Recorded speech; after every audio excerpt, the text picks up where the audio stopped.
Good morning. And how are you doing today? I thought you might like to see how long my homegrown cut flowers have lasted for. I didn't grow these myself. I went to a local flower farm who grew them and then I picked them. And quite often I get the comment that fresh cut flowers that haven't come from a florist or a supermarket don't last very long. So these flowers are now 9 days old and we've had some quite hot weather recently. And I think, probably from a distance, they look almost as good as they did when I first arranged them.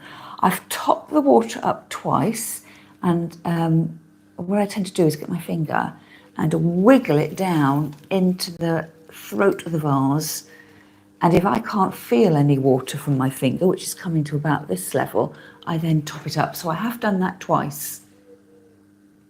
Hey Joan, lovely to see you. Yes, this is the arrangement that I made 9 days ago, so I'm really pleased with it. But to be honest, it has got to that stage where it is close up, it's looking ever so slightly draggled. So I thought it might be a good idea, having spent £20 to cut all those flowers, if I picked out of the vase the things that I could reuse and then make another arrangement. And you can see on the side, I've got my coffee pot already. Just going to move that out of the way. And my plan was, so I'm going to go from this sort of very open, almost stately home type flower arrangement to something that looks perhaps a little bit modern, but equally a little bit old fashioned at the same time. Can you see what's in there? It's the spiky pin holder, the flower frog, the metal flower frog. And the reason why it's not falling out of this little container is I have stuck it in place using museum wax. And if I did want to remove it, all I've got to do is give it a really good waggle. Ah, so you're saying you've got a similar size urn. That reminds me as well, Joan. I love seeing your flower arrangements. So you and anyone else who's watching the video, don't forget, if you're not already a member of my Facebook group, Flowers Start World, and there's a link to that in the description of the video. I love it when you share with me what you've been doing with your flowers, your crafts in your garden, and of course, those beautiful flower arrangements. So as I say, if I really wanted to take this out, I just either have to give it a really firm twist or get a spoon or something like that to lever it up. But what we want is this to be firmly fixed in place, even though it's quite heavy. You don't want it sliding around in the container. And the container I've got here, I don't actually know what this is. I bought it from the bric-a-brac stall at one of the flower festivals I went to a couple of years ago. And it's almost got this sort of ice or bark-like texture. So, you know, is it from a famous Swedish designer or not? And I can remember paying £2, £2.50, £3, thinking this was quite expensive for what it was. But I think actually, if you're in the market for some Scandi looking glass, this might be quite valuable to you. And so it's, I don't know whether it was just, you know, a thing of beauty, or whether it was designed to have a candle in it, or whether it was for nibbles, or just, you know, to an objet d'art. I don't think it's an ashtray. I don't know where you'd rest your cigarette, but it's got these, you know, you can see how I'm holding it. I've got my fingers sort of going up into these grooves. So no flower arranging for you, Joan, because you're busy doing summery things. I can understand that entirely. You just need to give yourself a rest sometimes. And I'm sure your mum is appreciative of what you're doing for her. So I'm going to take out the flowers that I think are still alive. So zinnia, a zinnia, and 3 of the zinnias. So that will be good. Oh, this one I'm having trouble getting out. The helichrysum, straw flower, that's the flower that will dry. So that's still looking good. And I've got a few more of those. I've got this one here. Do you remember what I said about if you're picking helichrysum to dry, you need to pick them when they're quite as closed stage. So you can see that one's more closed than this one. This one started to open out, and the more your flower opens out, the more prone it'll become when you dry it to actually dropping the petals. And I can just feel that one's looking a little bit floppy. Well, perhaps they both are actually, but I think that's a little bit floppier. And I can see this one as well. Now, I think when I put this in the vase, one of the helichrysum had quite a sharp bend, a nod, an arch, perhaps we should call it. And I think actually this one corrected itself in the vase. I just have to look back at the photograph. So I've got that. I can see my Sweet William is still looking reasonable. The Status, again, a dried flower, is looking reasonable. Can I get my sunflower? Oh, look what I've done. I've got my sunflower out and I have just lost some petals on it. I'm going to lay that down very gently. Maybe when I come to make the arrangement, I can sort of put another flower in front of it and you won't know I've lost anything. So this was my sunflower at the base of the arrangement. My teddy bear sunflower is just round here. Oops. Yeah, not looking too bad. I would say, although the flowers don't look too bad, the greenery is past its best. Another zinnia there. My dahlias have all gone over, but I should be able to make use of some of the foliage. And also the dahlias have gone over, but they've started to dry now. So, whereabouts on your flower arranging spectrum does a dried flower sit, from the fresh flower to the dry to the dead?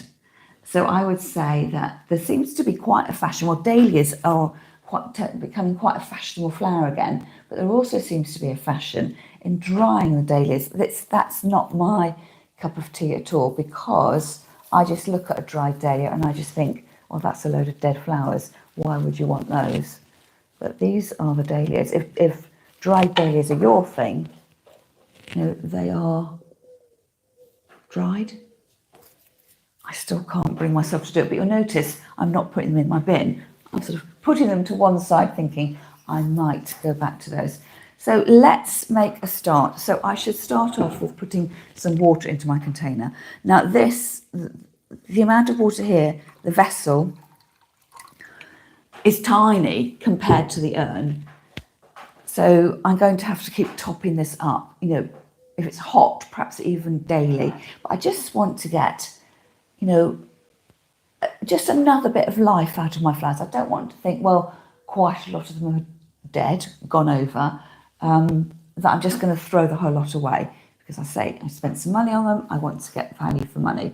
So what I'm going to do, I think, is, because this sunflower is quite small, it's the biggest sunflower, I'm going to cut off the leaves because they look bedraggled. Now, when you arrange flowers in a pin holder, you need to cut them straight across at the bottom. Normally, when you're arranging flowers in a vase, you cut them off at a diagonal, so there's a greater surface area.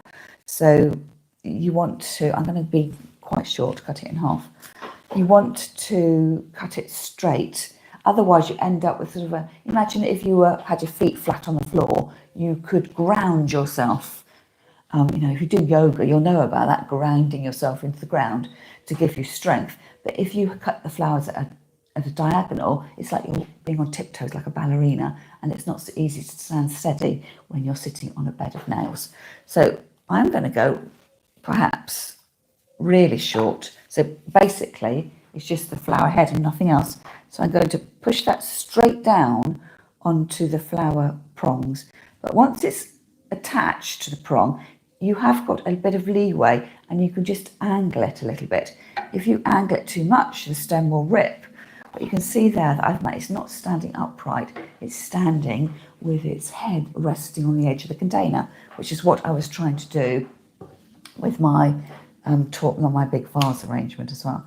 So what next? Well, that is my smallest and tallest, so I'm going to put this one in next. Again, I'm going to take off those leaves because they're looking slightly bedraggled.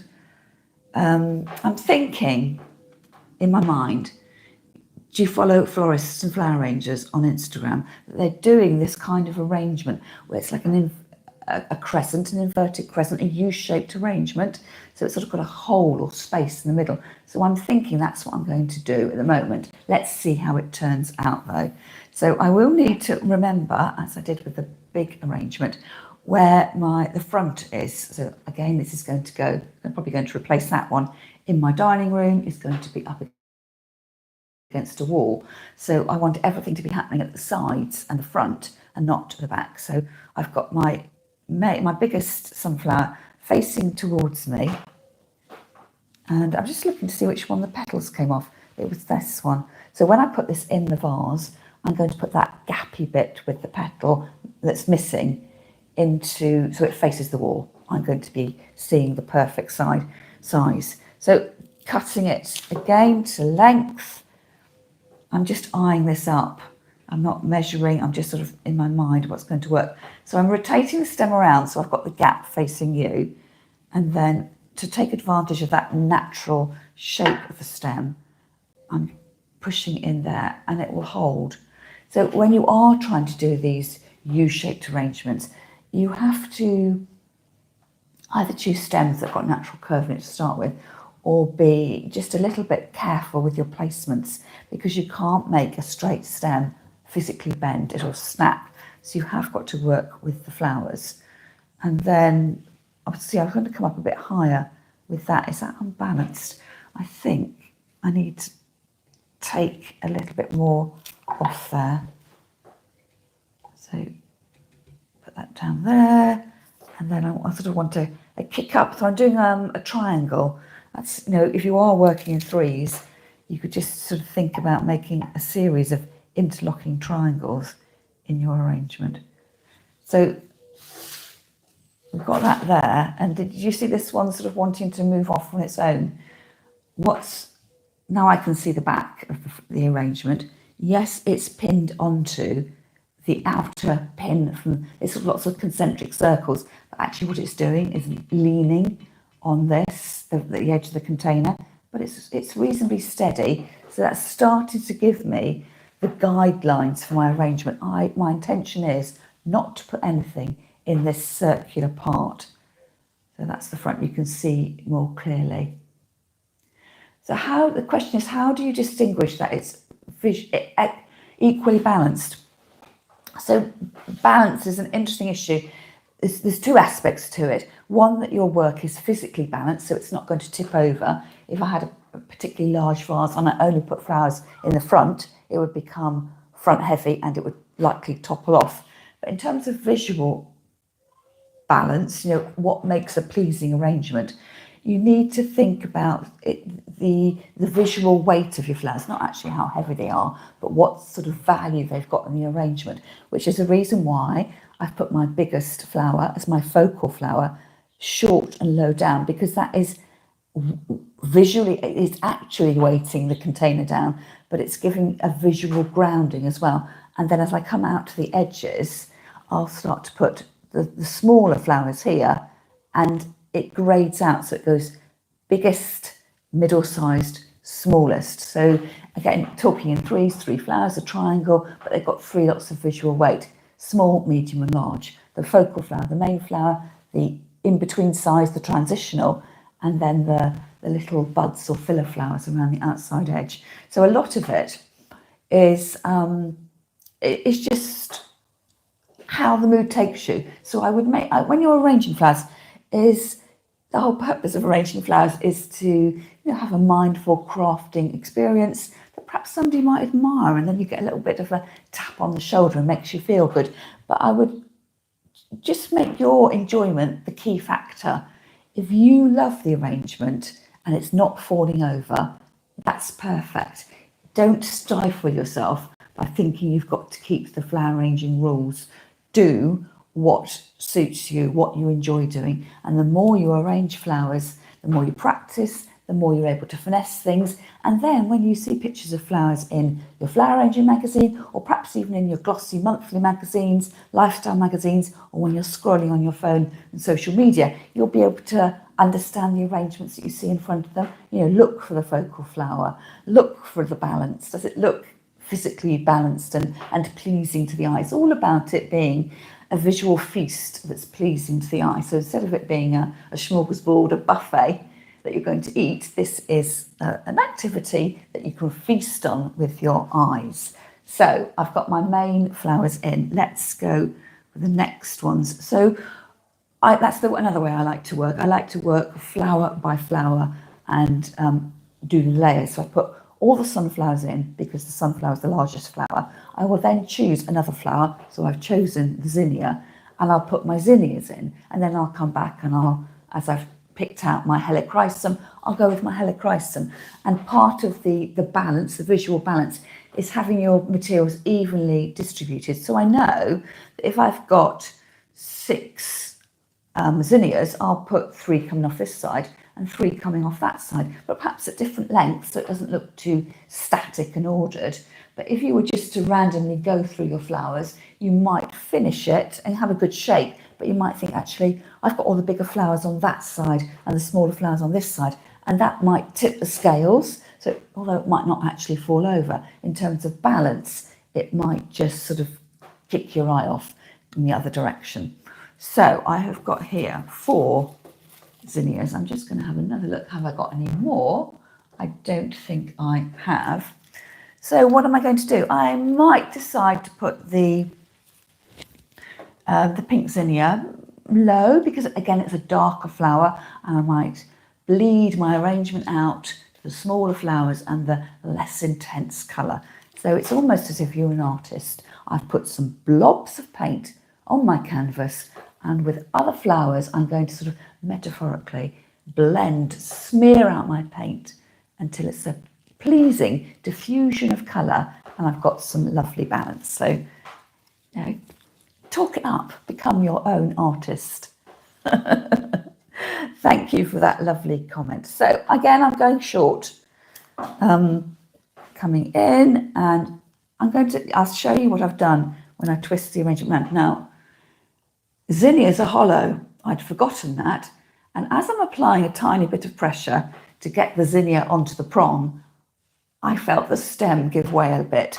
So caution, don't be too heavy-handed. So actually that stem was slightly fatter than this one. So I can just feel this stem is narrower and I can feel it's more robust. I think it's probably more vulnerable at the top section. I can just feel a bit of give, and because I've cut that one quite short, that's why it gave way. So I've got a big flower here, and I'm going to sort of put the stems, I'm going to pinch off these leaves, as if you don't necessarily want the big flower to have all the space. You might want to be arranging your other flowers sort of through and between. So you're just watering down the impact of the sunflower. So I've got that in. I felt like go rumph.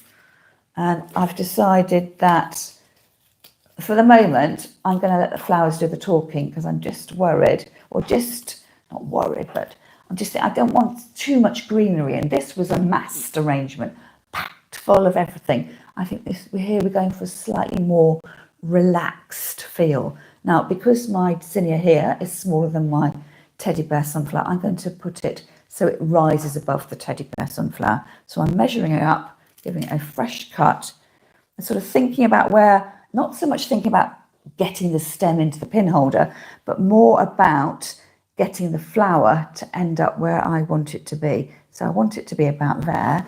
Put my scissors down and very carefully on the woodier part of the stem, just put it down. And as I put it down, I can feel the flower going as if I know I'm putting a spike up its bottom, which she doesn't really like. And I can see whether I can just sort of bend it off to one side. So I can see here a nice lot of movement, but I've got lots of space here. So what I'm going to do, I was tempted to put my green on this side. Shall I? I'm not entirely sure. See, because I've got 4 flowers, if I put 2 this side and 2 this side, it can be a bit matchy. And if I cut them to the same length, you start to sort of see horizontal lines. I think your eyes are always trying to find patterns in your arrangement to understand what's going on, and I don't want that to happen. So I'm going to put 3 on this side and 1 on that side. And I'm still going to take off all the leaves of the flower because I think in relation to the flower head, it's just a bit too dominant. This has got a lovely, can you see that, a curved stem on it? So I think I'm wanting it about there, and I'm going to hazard a guess that that's where I want the stem to be cut. Or perhaps I guessed too much. Oh, I'm wishing now I'd left a bit longer. We'll have to see about that. So that's where I have gone. It's slipping, that flower, so I'm just going to put it there. I think I've unwittingly cut it a bit short and it's a bit too similar in height, but perhaps looking at it in the camera there doesn't look too bad. So I'm sweeping up and then I've swept up. That was the problem zinnia, but I put it low. It had the hollow stem, but at the moment, the highest thing here is that quite large sunflower. So I need to get something else to, move off into the distance and float away. So this might be a good opportunity to come in with my helichrysum. And I'm going to go with the yellow one. It's sort of mimicking the yellow of the intense yellow of the teddy bear sunflower. Again, I'm going to take off the foliage. Now this has got a second bud here, and buds here that are about to, they're giving an indication they're going to come into flower. I'm not entirely sure they will do. So what am I going to do? I'm going to leave them on for the moment, but if I think they're too visually heavy, I'll go back in with my scissors and trim afterwards. So I think I need to cut it there, straight across. And I want this to rise up. Let's see where the flower's telling me it wants to go. So it's got a vague sort of curve out that way. So let's work with the curve. I'm trying to exaggerate that, the U-shaped movement. Now, as I turn that round, there's a bit of green here that's sticking out the sunflower. I just think it looks, I've got lots of petals on the sunflower. I would rather, I think, see the petals diffused against that stem rather than the busyness of those little buds. So cut them away without damaging the sunflower. I don't want to rip them because otherwise I risk pulling things out of shape. So I've just been able to then just unfurl the sunflower leaf petals, and they are resting up against the helichrysum. So we've got that in there. So you can see nothing in the middle. Have a look. It's always a good idea, whether you prefer sitting down to arrange your flowers or stand up, sort of do a bit of between the two. I can't move very much because of how I'm filming. I'm taking off the lower leaves. Now I've got a pinky straw flower, helichrysum, that goes with the pink, or picks up, talks to the pink of the zinnia. I don't want to put it in the same line as the zinnia because it will create a visual stop, but I could have it. Perhaps I could cut it short but a bit longer and put it in where I wanted perhaps that zinnia to go. So it's just raising the eye up. I'm hesitating before I put it in though, because the yellow centre of the flower, actually I can notice, picks up on the yellow of the teddy bear sunflower. But when I would take my hand away, again, there's two flowers on the same level. So you're constantly trying to just get a little bit of height differentiation. Some flowers tucked in at the back, recession, sometimes more forward-facing flowers. I think I can still a little bit more before I commit. I think I am ready to commit. So pushing that in. This flower, the helichrysum, has got a much narrower stem, so it's not as easy to put onto the prongs of the pin holder as the chunkier flowers. So I've got a little bit of pink there, and this one with the bend, although I'm trying to create that lovely U shape, I'm wondering whether I can spill out to the side and just have something a bit wacky. So I'm going to remove that foliage by running my hands up and down, and I can't decide where to put it. I don't want to put it high because the head's flopping around. Do I want it there? Do I want it down there? I quite like it down there. This is the way, the joy that even if you go to a flower class and you've all bought the same flowers or been given the same flowers and you've all got the same container, the reason why everybody's arrangement will look different is because you'll be having different conversations in your head to your neighbour about where you want the flowers to go. I've just added that one in.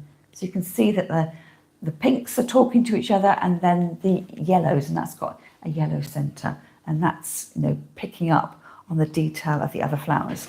So talking about those pinks, my single Sweet William has pink as well. So very carefully, some of these leaves have gone a bit discoloured. So I'm going to recess this in right down in there. So again, we've got just a bit of variation. So I'm cutting it short. That's probably 5 or 6 centimetres stem length.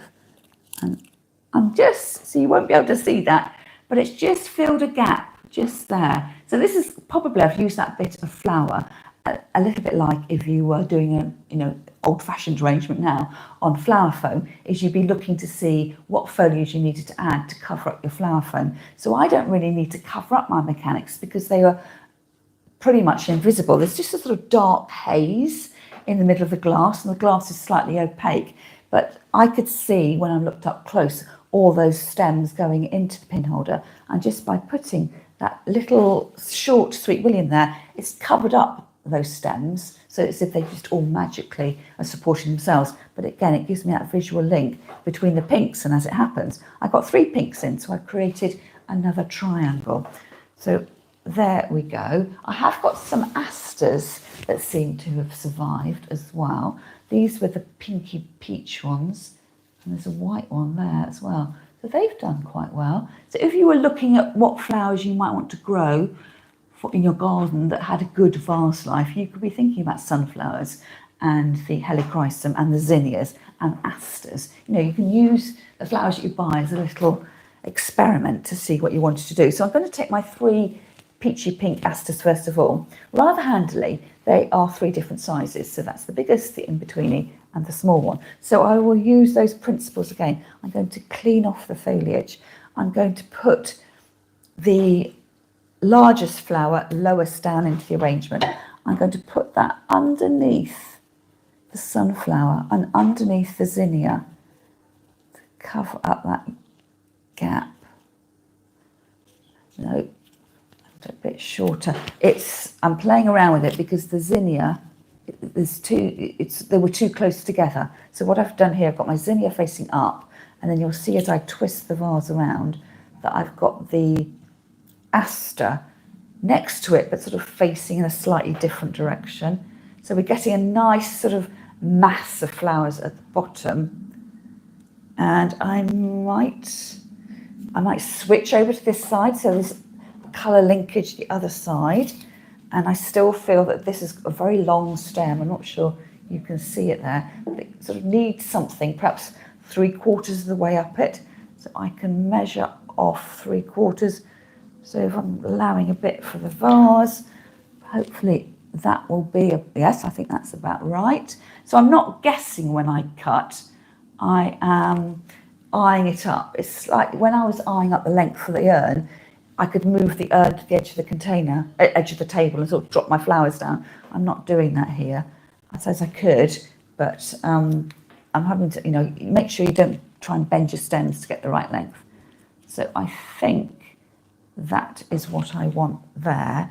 And then to sort of take the conversation across to the other side,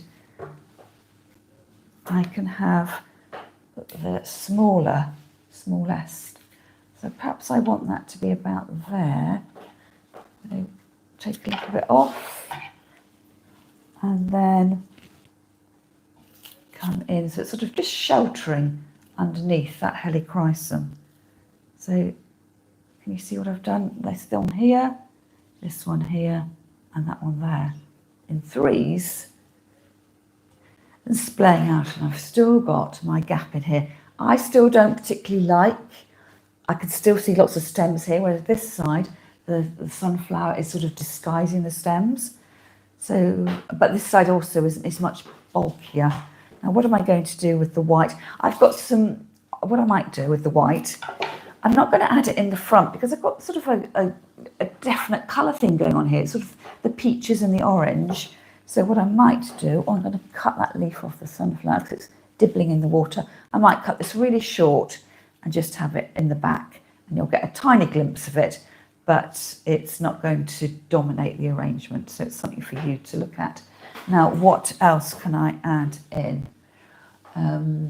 It looks like I've got some, oh, don't do that. That looked like a scabious, but I've shaken it and, well, it was a scabious, but it's lost its leaves, its petals. The purpley flower, now is that a scabious too then? I think one dropped in the bin earlier. So I got two of those. So that sort of lilac-y colour. So it's got its flower head and then a bud as well. I might cut the flower head off and start to add that in there. That's nice. And then with the other end of the stem, I've just got a bit of squiggly movement with the bud, and the bud will probably never open, but it just gives a bit of a life story to the arrangement. You've got part bloom, full bloom, and then a hint of bud, that sort of life cycle.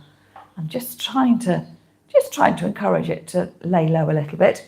It's getting a bit too close to a flower, whereas this one here, I don't know if you can see, the bud's actually arched over, so it's telling me that it needs cutting off. It hasn't got a second life, and that shorter stem goes in nicely there. So I'm wondering, the cosmos was looking beautiful, but they've all gone over now. I have got, I said I didn't like dahlias, but they're drying out, but it's quite a nice shape. And it looks quite dark. I might they're quite small, these dahlias, so I might, eat my own words and actually use one. In fact, I'm going to take out that second bit of lilac because I think it's looking a bit unhealthy. And actually, as I put this into the arrangement, it's those russety colours, which are immediately talking to the russety colours of the sunflower in the middle.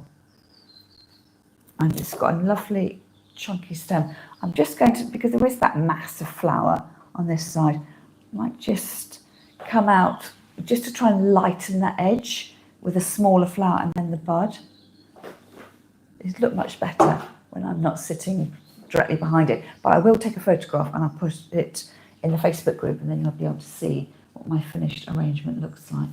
I've got some little scabious. They've got sort of nice dancing around kind of look. I might just put a few of those. They're sort of tumbling out of the vase a little bit, out of the container. I quite like that sort of connection with the table, and putting those in, I've dislodged the dahlia. I'm very carefully pinching off the leaves because I've got no other greenery in the arrangement. Even when I'm putting these tiny bits of greenery in, it's sort of looking a bit, like I'm introducing another element. So I quite like that. It's sort of a child's drawing. It's going just really low at the edge there. So what do I think of this? I'm going to sit back. Am I pleased with it? Do I need to add anything more in? I think probably I am done because everything else is just a bit too far gone. But I've managed to create another arrangement. I've got a few bits of greenery, but I just think it's going to look a little bit too much of it. And in actual fact, I'm going to Flower Club in town tonight, so I may well save some of these bits of greenery so I can use them later on this evening. So let me stand up and move away, and I'll move my chair away and my big flowers, and then you can have a look at the arrangement without me distracting you in the background. So kitchen chair that way, and then I'll take the vase from last week away too. So what do you reckon? A different style of arrangement, something you could do with very minimal flowers. So how many flowers I've got there? 1, 2, 3, 4, 5, 6, 7, 8, 9, 10, about 15 to 20 stems. So I hope you've enjoyed that video, and I'll catch up with you next time.